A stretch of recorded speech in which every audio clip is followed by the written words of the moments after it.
Hello fortunes. இன்னைக்கு egg கொத்து பரோட்டா எப்படி பண்ணுறதுன்னு பார்க்கலாம். ஒரு வானல்ல 2 ஸ்பூன் எண்ணெய் விட்டுட்டு சோம்பு பட்டை பவுடர் போட்டுக்கோங்க.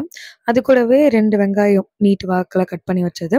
நெக்ஸ்ட்டு வந்துட்டு தக்காளி, கேப்சிகம், சில்லி இது 3ம் போட்டு லைட்டாக வதக்கிக்கோங்க. அதுக்கப்புறம் கொஞ்சமாக இஞ்சி பூண்டு பேஸ்ட்டு. நெக்ஸ்ட்டு வந்துட்டு 2 முட்டை எடுத்திருக்கேன், அது போட்டுக்கோங்க.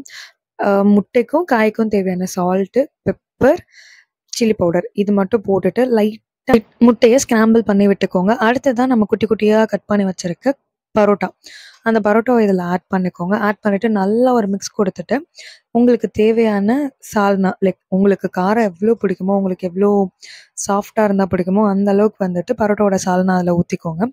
ஊற்றிட்டு எல்லாம் ஒன்றா சேர்த்து நல்லா லைக் அந்த கரண்டி வச்சு கொத்தி விடுங்க. கடைசியாக தான் கருவேப்பிலையும் கொத்தமல்லியும் ஆட் பண்ணணும். ரொம்ப சூப்பராக இருக்கும். உங்களுக்கு கொஞ்சம் ஸ்பைஸ் வேணும்னா லாஸ்ட்டாக கொஞ்சம் பெப்பர் ஆட் பண்ணிக்கோங்க. அவ்வளோதான், ஒரு சூப்பரான கொத்து பரோட்டா ரெடி. ஒரு லைக் போட்டுருங்க.